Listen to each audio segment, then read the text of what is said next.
हर जीव प्रकृति के तीन गुण सतोगुण, रजोगुण और तमोगुण के कारण उसके हिसाब से सोच रहा है, समझ रहा है, देख रहा है, बोल रहा है, सुन रहा है और उसके हिसाब से ही एक्ट कर रहा है। अगर किसी जीवात्मा पर सतोगुण ज्यादा हावी है रजोगुण और तमोगुण के कंपैरिजन में, तो वो ज्ञान में, विज्ञान में, दान धर्म में, अच्छाई में, भलाई में, परोपकार करने में मदमस्त है, डूबा हुआ है।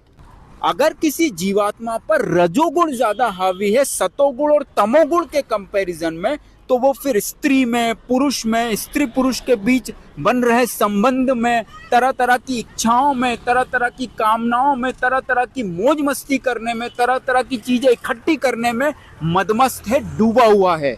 अगर किसी जीवात्मा पर तमोगुण ज्यादा हावी है सतोगुण और रजोगुण के कंपैरिजन में, तो फिर वो जीव आलस में, पागलपन में, नींद में, जानवरों की तरह खाने पीने, सोने, जीने में मदमस्त है, डूबा हुआ है। हर जीव अपने अपने गुणों के अनुसार कर्म कर रहा है और उसी के अनुसार फल पा रहा है। अच्छा कर्म कर रहा है तो अच्छा फल पा रहा है, बुरा कर्म कर रहा है तो बुरा फल पा रहा है।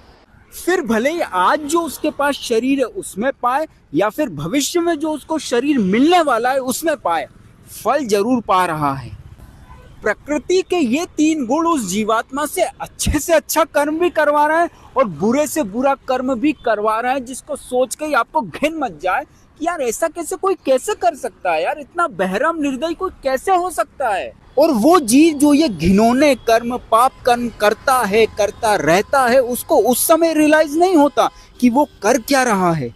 लेकिन जब समय आगे बढ़ता है, जब वो शरीर पर शरीर धारण करे जाता है और जब उसे उसके घोर पापों का असहनीय भयंकर फल मिलने लग जाता है, तब उसको रियलाइज होता है, तब वो दहल जाता है, तब वो बिखर जाता है, टूट जाता है, गहरे दुख रूपी सागर में गिर जाता है।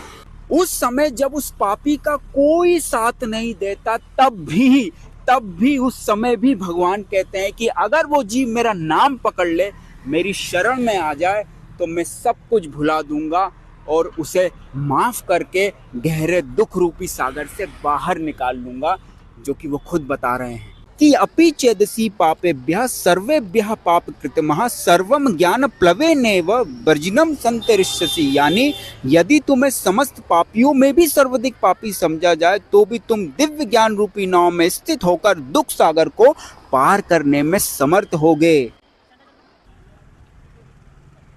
समझे? राधे राधे।